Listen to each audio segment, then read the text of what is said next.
over Mr. Pryce's shoulder there, we do see some stars there. So when are we getting back on the cover of Mechanical Business?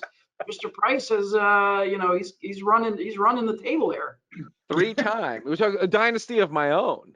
Voted handsomest HVAC magazine publication cover model in 2016 through 2019, and then of course the pandemic ruined my streak. So I mean, this thing is taking away something from everybody.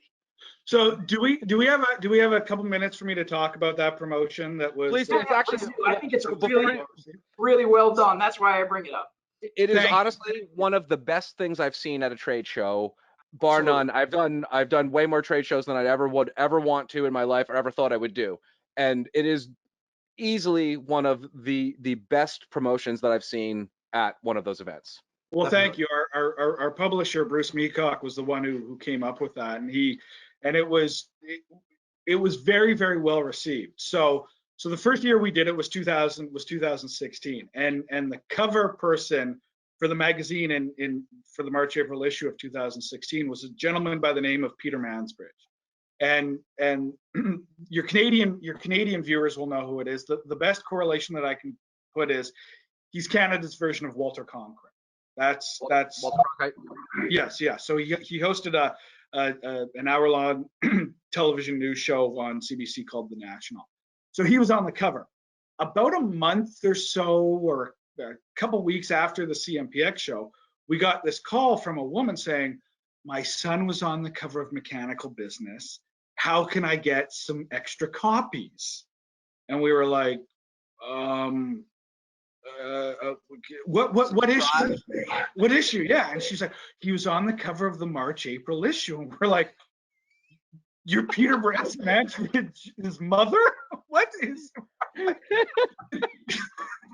Oh, okay. Like, so we were trying to figure. We're like, "What's your son's name?" And so she gave us this.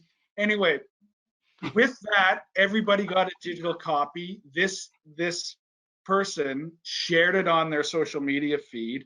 His mom saw it. She thought he was on the real cover. So instead of saying, "Oh, that was just a promotion," we said, "We'll see if we have some extra copies lying around." And We went with it. Of course, we didn't want to.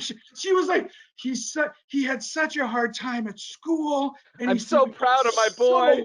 Yeah, basically, he's doing so well now, and we're like, that's a great story. We love hearing those stories, but so we didn't want to let her know that it was just a promotion. So we haven't told Matthew that it wasn't the real issue either. This has been very enlightening, and that insecurity that I alluded to is now crashing back. My anxiety's off the charts now. I thought I was some sort of partial celebrity in the HVAC world in Canada, so this has been a very big wake-up call to me. Well, if I recall, we did publish sort of a spread of them we included you in that, did we not? Yeah. Yeah. I mean, I'm pretty sure. Remember that it was all the covers, all in one issue. Yeah, that's right. Yeah. Yeah.